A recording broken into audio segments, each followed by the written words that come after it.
This is just like a warm up. Alright, the wind is blowing. It's windy out here. Hold on. We have a solution. We've patented a solution for this. The owl clip, which is effective, as we can see.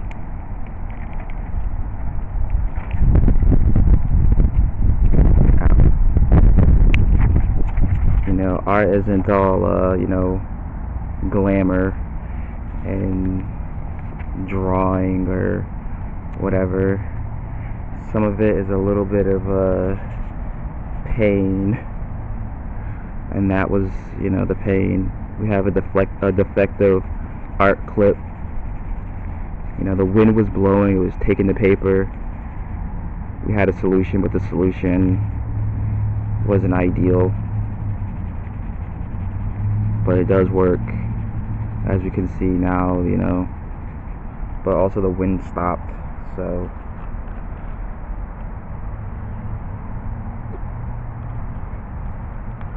the wind stopped, so you can't really trust the clip. And the clip did hurt, like pushing it in hurt my finger, pushing in that little thing. That one is the only one I think that's broken out of the 3-pack, which, you know, I got in like 2014 or something, and I just never used it. It was like a $1 item at, like, you know, like a drugstore or something, like a Rite Aid or something like that. And yeah, it was like $1 for like 3 of these, like, I guess like kitchen clips or something. But, you know, I'm just stupid. If there's a deal, like, I want it, so I'll just buy something if I don't need it, or I'll buy something that I need or that I want and just don't use it as well, because you know, that's the other mode of operation that I'm a part of. The stupidity module, they call it. Ain't much there, but you know, whatever. But right now, what we're attempting to do is just, you know, warm up a little bit before we get into other things. Usually, more recently, I've been warming up in the morning time. Like, when I wake up, I will just draw something before I or like not draw something, but like, you know, draw, you know, a line, you know, or whatever. It's really hard to see, but just draw a line or whatever, and, like, you know, don't really consider it too much. And then, you know, the lines like that, and then the line across, and then obviously, you know, you do an ellipse, or what you think is an ellipse, not a real ellipse, because doing a real ellipse requires effort, I guess. You know, a sphere, a cube,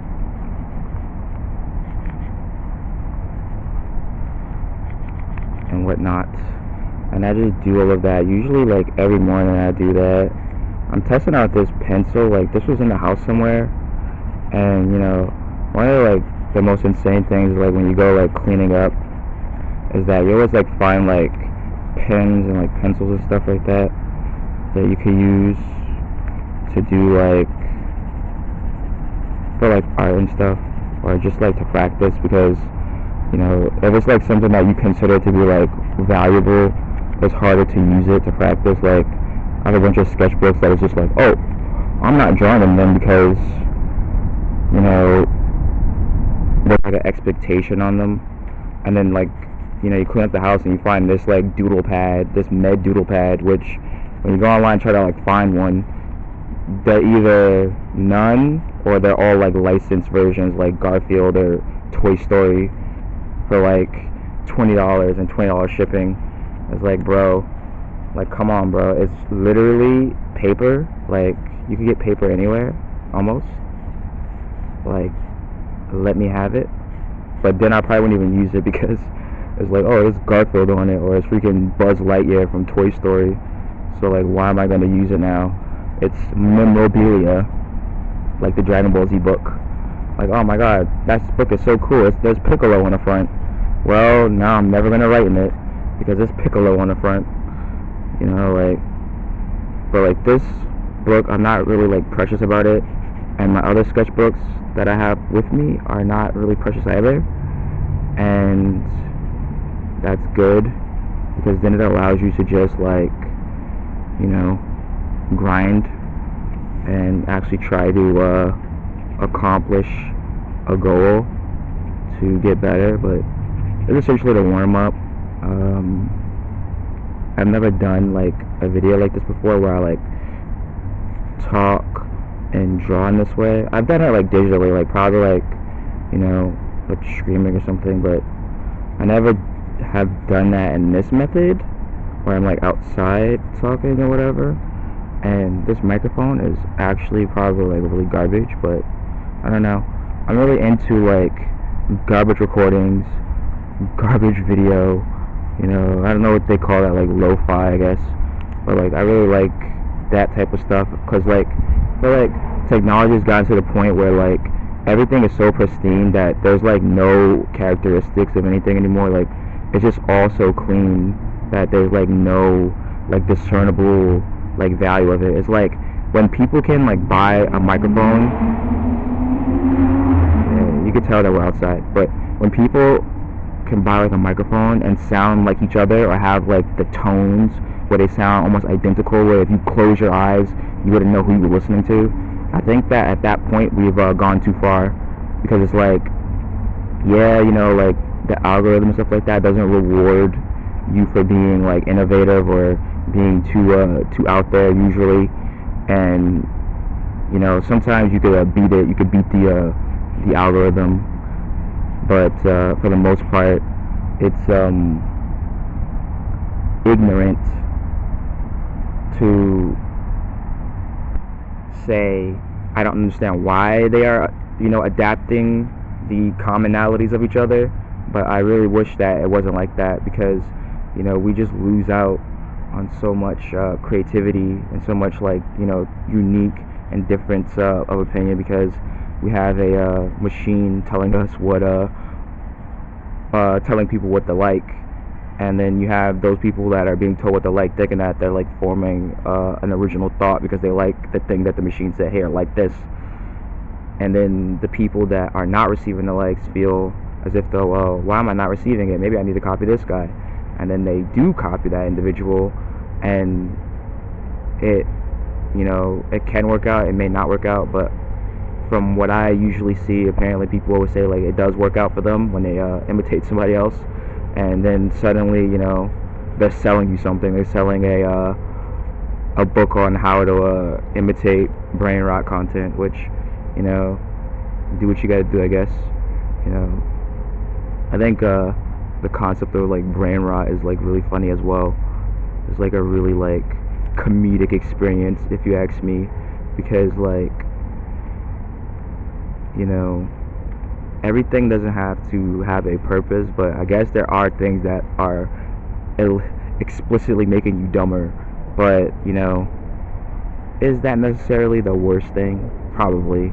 But, you know, if they're not hurting anybody, you know, as long as you're not hurting anyone, why not just enjoy your little brain eroticus and, you know, those types of things. But I really wish that it wasn't like that, because again, you know, once we have everybody like all doing the same aesthetic, all doing the same like voiceover, all doing the same like voice, all doing the same like, oh, we all have the same best camera, we all have the same best, you know, XLR microphone, and it's like, you know, for some people it doesn't matter, they just want to consume stuff, but like, it's like kind of like sterilizing. Like, you ever have like YouTube autoplay on, and then like all the people sound almost identical, and then you look up and it's a different channel, and it's like, how is that possible? Like, how is it possible that we've gotten to the point where just like everybody's like the same, you know, radio voice microphone, to some degree, and you can't tell the other guy from the other guy anymore, or the other person from the other person. It's just like insane, and I don't like it. But yeah, this was a warm up. Obviously, like a lot of times, brain is turned off, and it's easier to turn your brain off when you're like talking, I think, because for some reason you just like, you're not thinking about what you're doing, you're thinking about what you're saying. At least I am, to a degree, and those thoughts take away from the prescient idea of me doing something else. But these are warm-ups. I'm going to do something to them. I'm going to draw over them with like another color pencil, and it's wet out here, like it's raining, or it rained yesterday, so it's like wet. So you know, I might be sitting in a puddle of water. I might have a, you know, a bottom full of water. You know, like you just take this. I've never done this before with these two pencils, because today's the first day I like brought out the blue one, and I haven't been using this red one, but I'm trying to you know, see if I could like section them. And usually what I do, like I used to just like, you know, like go outside, go for a walk, and then just like draw the stuff that's like outside, or like try to draw stuff that's outside, you know. And what I found out like is a good method of operating as well, is to have some drawings pre-done, so that when you go outside you could just kind of like trace them before you start drawing things that's outside. And the reason why for that is like really like for me it's a very simple reason. It's a reason that like a lot of people might not think about, but the reason is this for me. You want to like, drawing is very like mental, and you want to like build that mental confidence up like significantly higher than anything else. You know, like you want to make sure that your drawing confidence is like skyrocketing.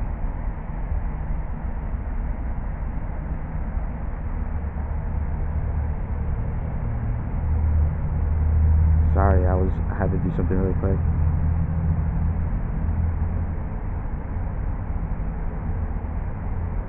This video is you know, really long for a warm-up, but you know, I won't I'll just you know, let it rip the way that it is. But the main thing is that like, you want to build your drawing confidence, and the main thing about that is it helps significantly. Like in the past, one of the things that I used to do, like I'm by no means an expert artist, and I don't get better at the rate that I should, but that's like a you know, like that's diseased artist brain. You want to do something that you feel comfortable doing, that like makes you feel good, right? And then you want to do the other thing that's like scary, like after that, because while you got the high from feeling good, or you got the you know, the drawers upper from feeling good, then you can you know, do the thing that will inevitably put your brain into shambles. And the reason that I would do that is because, you know, sometimes like I'd be like, oh, I'm good at drawing like, you know, stylized stuff that doesn't really have much understanding to it, like more like abstract, like cartoony type things. And you know, that's like, yeah, it looks like a person, but it's not a person. And that is you know, good, but sometimes you want to do more, right? You want to do more than that. As an artist, you want to do, as a creator, you want to do everything, right? You want to do every single medium, every single thing. You want to do hyperrealism, stylized pop art, abstract art, again, impressionism, everything, right? And it doesn't matter what it is that you do. You just want to do everything. And the reality of that is that those are like a lot of different disciplines, and to do all of them is wild. To do one of them well is wild. To do all of them, at least like in a competent level, is like even more wild. And you would be like, you would be mistaken to think that on first try you can get everything. There's a reason why you have to study the fundamentals and learn your fundamentals, because those tools can just carry you so far. And my fundamentals are always weak, always underneath scrutiny. And I think that as long as you keep trying, that's what is important. But you definitely want to do, like, you want to have something like that's comfortable to do, something that's like kind of like easy, like a layup, so to speak, or something. I don't know how else to describe it. I don't even like watch basketball, so I said a layup. You want something that's like really simple, really easy, like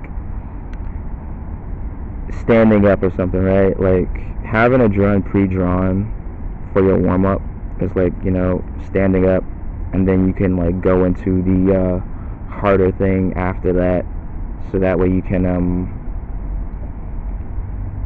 get to the nitty-gritty, and from there you will be able to cause all types of havoc with your creative process. Because for me, usually when I do that, it makes it just better. Like, it makes it like mentally easier to deal with the hard task that I'm about to embark on, which is usually for me sometimes drawing from life. Like, some days it's really good, and other days it's like, have I ever even touched a pencil? Like, do I even know what drawing is? And usually the answer is no, I don't. But yeah, there's almost like 20 minutes on this ratty old camera, which again I love. I think that is great. I need to find more like old, kind of like trashy tech, garbage vision we should call it, because we need to go back. I think the fidelity has gone too high, and now we need crap on top of a crappa. But yeah, I think I'm just gonna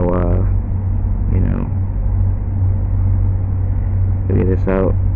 And the next one, we will be doing the method that I was talking about. We will be tracing over. Look, I got a leaf on my damn hoodie because the rain knocked all the leaves down. But we'll be tracing over something and then coloring it. So that's been my method recently, and I like it.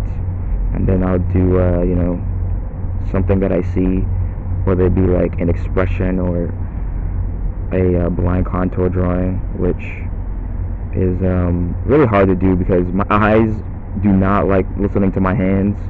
They like to do what they want to do, and it ruins my life. Because if they would just listen to my hands, bro, we could do it all. We could move the earth and then some. But they don't want to listen. So what can you do when they don't want to listen to you? You can do absolutely nothing but force them to listen. Your hands must listen to your eyes. Anyway, thank you, and see you later. Bye.